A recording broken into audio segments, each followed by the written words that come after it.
Shielding அப்படின்றத பொறுத்த வரைக்கும் நம்ம இதில் பேசக்கூடிய விஷயங்கள் வந்து என்ன பார்த்தீங்க அப்படின்னா, நம்ம ஜென்ரலாக நம்ம பொதுவான விஷயங்கள் நம்ம பற்றி பேசுகிறப்ப நம்ம ஏற்கனவே நம்ம எலக்ட்ரோஸ்டாட்டிக்ஸ்னால் என்ன, அதில் சில இம்பார்ட்டண்டான கான்செப்ட்ஸை பற்றி படிச்சுட்டு வரப்போ காஸ் லாவை யூஸ் பண்ணி நம்ம நிறைய முக்கியமான விஷயங்கள் அதோட அப்ளிகேஷனை பற்றி நம்ம என்ன பண்ணியிருந்தோம்னா ஸ்டடி பண்ணியிருந்தோம். அப்படி நம்ம பேசிட்டு வரப்போ வந்து பிள்ளைங்க புரிஞ்சுக்கணுன்றதுக்காக நம்ம என்ன பண்ணிட்டோம்னா அப்ளிகேஷன் ஆஃப் காஸ் லாவை பற்றி ஒவ்வொரு இண்டிவிஜுவல் கான்செப்ட்ஸை எடுத்து பார்க்குறப்ப நம்ம அதில் கடைசி இருக்கக்கூடிய ஒரு கான்செப்டான electric field at a point inside the spherical shell, charged spherical shell அப்படின்ற கான்செப்டை பற்றி நம்ம டிஸ்கஸ் பண்ணுறப்ப நம்ம தெரிஞ்சுக்கிட்ட விஷயம் வந்து என்னென்னா, எனக்கு எலக்ட்ரிக் ஃபீல்டை பொறுத்த வரைக்கும் நான் ஸ்டடி பண்ணுறப்ப காஸ் லாவை பயன்படுத்தி படிக்கிறப்ப நான் கன்சிடர் பண்ணிக்கக்கூடிய ஸ்பெரிக்கல் ஷெல் எடுத்துக்கிறேன் அப்படின்னா, அந்த ஸ்பெரிக்கல் ஷெல்லுக்கு வெளியே எனக்கு எவ்வளோ காஸ் எலக்ட்ரிக் ஃபீல்டுன்றது எப்படி கிடைக்கும், அதேமாதிரி சர்ஃபேஸில் எப்படி இருக்கும், உள்புறமாக எப்படி இருக்கும் அப்படின்ட்டு நிறைய விஷயங்கள் பேசியிருந்தோம். அதில் லாஸ்ட்டு கண்டென்ட்டான inside the charged spherical shell அப்படின்ற விஷயத்தை பற்றி நம்ம பேசுகிறப்ப நம்ம என்ன தெரிஞ்சுக்கிட்டோம் அப்படின்னா, அங்கே எனக்கு என்னோடய சர்ஃபேஸுக்கு உள்புறமாக இருக்கக்கூடிய எலக்ட்ரிக் ஃபீல்டுன்றது ஜீரோவாக இருக்கும்.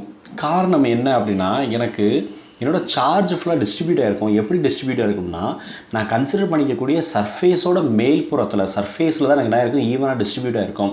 அப்போ எந்த ஒரு சர்ஃபேஸுமே என்ன பண்ணாது, சார்ஜை it does not hold inside. Okay, எனக்கு உள்புறமாக எந்த விதமான சார்ஜ் என்க்ளோஸ் ஆகிருக்காது அப்படின்ற விஷயத்தை பற்றி நம்ம என்ன பண்ணியிருந்தோம் பார்த்துருந்தோம். அப்போ Q=0 அப்படின்ற கான்செப்ட்னால எனக்கு எலக்ட்ரிக் ஃபீல்டும் எனக்கு என்ன தான் அப்படின்னு பார்த்தீங்கன்னா 0 அப்படின்ற கண்டிஷனை பற்றி நம்ம ஏற்கனவே டிஸ்கஸ் பண்ணியிருந்தோம்.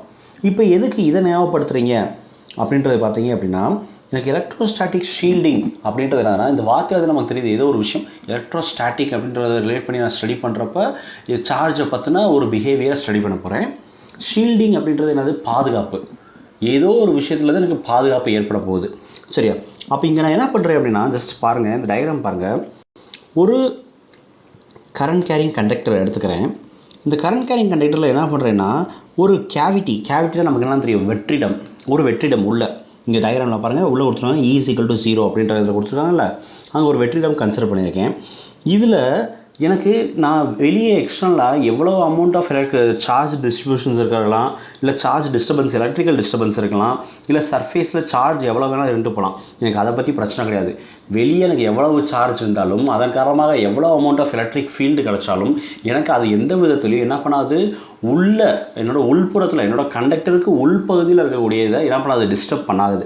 ஏன்னா நமக்கு என்ன தெரியும், உள்ள எலக்ட்ரிக் ஃபீல்டுன்றது 0 அப்படின்றது நமக்கு ஆல்ரெடி தெரியும். ஸோ அதை நம்ம என்ன பண்ணியிருக்கோம், இங்கே நம்ம ரிலேட் பண்ணி கொடுத்துருக்கோம். சரியா? ஸோ எனக்கு எலக்ட்ரோஸ்டாட்டிக் ஷீல்டிங் அப்படின்னா என்னென்னா, சிம்பிளாக சொல்லணும்னா இது ஒரு கருவி.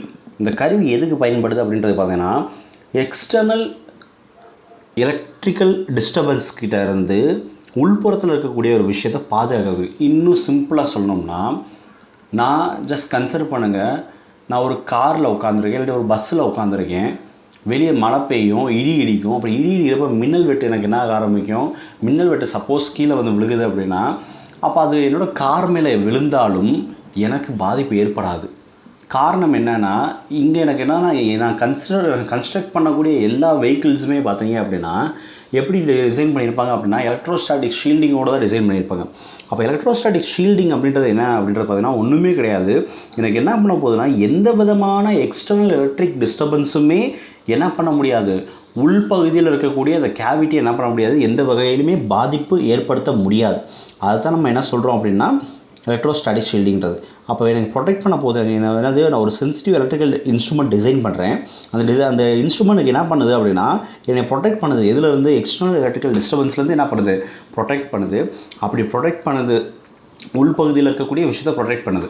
இதுக்கு பேர் நான் என்ன சொல்ல போகிறேன், எலக்ட்ரோஸ்டாட்டிக் ஷீல்டிங் அப்படின்றத சொல்கிறேன். இந்த கான்செப்ட் பற்றி பேசுகிறப்ப நம்ம இங்கே இருக்கக்கூடிய இந்த டயக்ராம் பாருங்கள். இந்த டயக்ராம் என்ன பண்ணியிருக்காங்க அப்படின்னா, 2 விதமான ஒரு இன்ஸ்ட்ருமெண்ட் ஆக்சுவலாக எனக்கு காமிச்சிருக்காங்க. என்ன அப்படின்னா, இந்த கேஜ் பார்த்தீங்கன்னா, இந்த கேஜ் என்னது அப்படின்றது பார்த்தீங்கன்னா, it is nothing but Faraday cage. இந்த கேஜுக்கு பேர் என்னது, ஃபேரடே கேஜ். இந்த ஃபேரடே கேஜ் எதுக்கு பயன்படுத்துகிறாங்க அப்படின்னா, எனக்கு எலக்ட்ரோஸ்டாட்டிக் ஷீல்டிங்கிற விஷயத்தை டெமான்ஸ்ட்ரேட் பண்ணி காமிக்கிறதுக்காக, செய்முறையை விளக்கி காமிக்கிறதுக்காக நம்ம என்ன பண்ணுறாங்க அப்படின்னா இந்த ஃபாரடே கேஜ்ன்ற ஒரு விஷயத்தை கொண்டு வந்தாங்க. சரியா?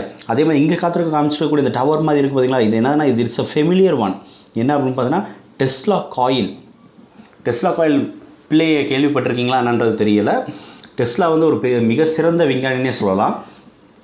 இவர் என்ன பண்ணியிருப்பார் அப்படின்னா, எனக்கு சார்ஜு ஏரில் டிஸ்ட்ரிபியூட் ஆக முடியும், கரண்ட்டை ஏரில் டிஸ்ட்ரிபியூட் பண்ண வைக்க முடியும் அப்படின்ற விஷயத்தை என்ன பண்ணியிருப்பாருன்னா இவர் கொடுத்துருப்பார். நம்ம ஏற்கனவே பார்த்துருந்தோம். எந்த விஷயத்தை பற்றி பார்த்துருந்தோம் அப்படின்னா, நம்ம பேசியிருந்தப்போ வந்து பார்த்திங்க அப்படின்னா கண்டக்டர்ஸ் அட் ஈக்லிபிரியம், எலக்ட்ரோஸ்டாட்டிக் ஈக்லிபிரியம்ன்ற கண்டிஷனை பற்றி நம்ம பேசியிருந்தோம். அப்போ இதே மாதிரி நம்ம அடுத்து நம்ம பார்க்கக்கூடிய இன்னொரு முக்கியமான விஷயமும் இருக்குது. இன்னொரு கான்செப்ட் நம்ம அடுத்த காணொலியில் பார்க்கக்கூடிய ஒரு முக்கியமான கான்செப்ட் என்னென்னா எலக்ட்ரோஸ்டாட்டிக் இண்டக்ஷன் சொல்லுவாங்க. அதாவது எந்த விதமான டைரக்ட் கான்டாக்ட்டுமே இல்லாமல் என்னால் என்ன பண்ண முடியும்னா சார்ஜ் ட்ரான்ஸ்ஃபர் பண்ண வைக்க முடியும். எந்த விதமான நேரடி தொடர்புமே இல்லாமல் சார்ஜை ஒரு பாயிண்ட்லேருந்து இன்னொரு ஆப்ஜெக்ட்டுக்கு ட்ரான்ஸ்ஃபர் பண்ண வைக்க முடியும். அதை என்ன சொல்கிறேன்னா எலக்ட்ரோஸ்டாட்டிக் இண்டக்ஷன். அதுதான் பேசிக் ஐடியா. எதுக்குன்னா இங்கே நீங்கள் பார்க்கக்கூடிய இந்த டெஸ்லா காயிலுக்கு பேசிக் ஐடியா. இதெல்லாம் நம்ம என்ன அப்படின்றத நம்ம அடுத்த காணொலியில் கண்டிப்பான முறையில் பார்க்கலாம் பிள்ளைகளுக்கு. ஸோ இப்போ எனக்கு எலக்ட்ரோஸ்டாட்டிக் ஷீல்டிங்கிறது என்னது? It is a instrument. எதுக்காக யூஸ் பண்ணுறோம்? ப்ரொடெக்ட் பண்ணுது. இதிலிருந்து எக்ஸ்டர்னல் எலக்ட்ரிக்கல் டிஸ்டர்பன்ஸ்லேருந்து உள்பகுதியில் இருக்கக்கூடிய அந்த கேவிட்டியில் இருக்கக்கூடிய விஷயத்தை என்ன பண்ணுது? ப்ரொடெக்ட் பண்ணுது. இது எந்த பேசிக் லாவில் நமக்கு ஒர்க் ஆகுது அப்படின்னு பார்த்தீங்கன்னா காஸ் லாவோட கான்செப்டில் தான் நமக்கு என்ன ஆகுது? ஒர்க் ஆகுது. சரியா? ஸோ இன்னொரு முக்கியமான ஒரு இன்ட்ரெஸ்டிங்கான விஷயம் வந்து என்னென்னா, நம்ம ஏற்கனவே பேசின விஷயம் தான் மறுபடியும் சொல்கிறேன். நம்ம மின்னல் ஏற்படுறப்போ வந்து பார்த்தீங்க அப்படின்னா, லைட்னிங் அப்போ பார்த்தீங்க அப்படின்னா நமக்கு நிறைய பேர் சொல்லக்கூடிய விஷயம் வந்து என்னதுன்னா, always try to stay low at the ground. உண்மைதான். மின்னல் வெட்டு வந்து எங்கே ஃபஸ்ட்டு ரீச் ஆகும் அப்படி பார்த்தோன்னா மிக உயரமான இடமா இருக்கக்கூடிய ஒரு மரமாக இருக்கலாம், இல்லை ஒரு போஸ்ட் மரமாக இருக்கலாம், ஒரு போஸ்ட் கம்பமாக இருக்கலாம், இல்லை பில்டிங்காக இருக்கலாம். இதெல்லாம் வந்து பார்த்திங்கன்னா உயரமாக இருக்கக்கூடிய விஷயங்கள். எங்கே உயரமான இடங்கள் இருக்கோ அங்கே ஈஸியாக ரீச் ஆகும். ஃபஸ்ட்டு விஷயம். அதே மாதிரி இந்த மின்னல் வெட்டு வந்து பார்த்திங்க அப்படின்னா நம்ம ஓப்பன் கிரவுண்டில் போய் நிற்கிறீங்க, இல்லாட்டி ஒரு மரத்துக்கடியில் போய் நிற்கிறீங்கன்னா நீங்கள் பாதிப்படைகிறதுக்கு ரொம்ப ஒரு சீக்கிரமான பாசிபிலிட்டிஸ் ஏற்படும். அப்போ அதுலேருந்து நம்ம எப்படி தப்பிக்கலாம் அப்படின்றது பார்த்திங்கன்னா, நம்ம it is always safer to sit inside a bus. ஒரு பஸ்ஸுக்குள்ளேயோ இல்லாட்டி ஒரு காருக்குள்ளேயோ உட்காந்துக்கிறது எப்பயுமே சேஃப்.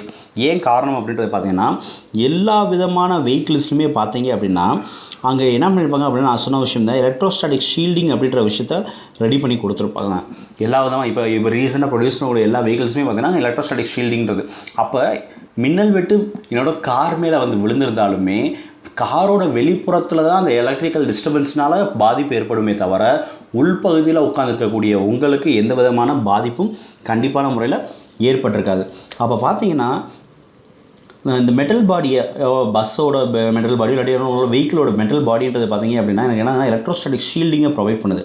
அப்போ இதன் காரணமாக எனக்கு பார்த்தீங்க அப்படின்னா எலக்ட்ரிக் ஃபீல்டு இன்சைடு இந்த வெஹிக்கிள் அப்படின்றது பார்த்தீங்கன்னா இட் இஸ் 0. அப்போ இங்கே என்ன நடக்க போகுது அப்படின்னு பார்த்தீங்கன்னா, during lightning the charges flow throughout the body of the conductor to the ground with no effects on the person inside the vehicle. அப்போ எனக்குன்னா அது மின்னல் வெட்டு ஏற்படுறப்ப சார்ஜஸ் ஃப்ளோ ஆக தான் போகுது, எலக்ட்ரிக்கல் டிஸ்டர்பன்ஸ் ஏற்படும். ஆனால் இது ஃபுல்லாக எங்கே மட்டுமே நடக்கும் அப்படின்னு பார்த்தீங்கன்னா என்னோடய கண்டக்டரோட வெளிப்புறத்தில் மட்டும்தான். சரியா? ஆனால் எனக்கு இது எந்த விதமான பாதிப்பு எங்கே ஏற்படுத்தாது? உள்ளே உட்காந்துருக்கக்கூடிய ஆட்களுக்கு கண்டிப்பான முறையில் ஏற்படுத்தாது. இதை தான் நம்ம என்ன சொல்கிறோம் அப்படின்னா எலக்ட்ரோஸ்டாட்டிக் ஷீல்டிங் அப்படின்ற விஷயத்தை பற்றி நம்ம பேசுகிறோம். பிள்ளைகளுக்கு இந்த காணொலியில் பார்த்த விஷயம் கண்டிப்பான முறையில்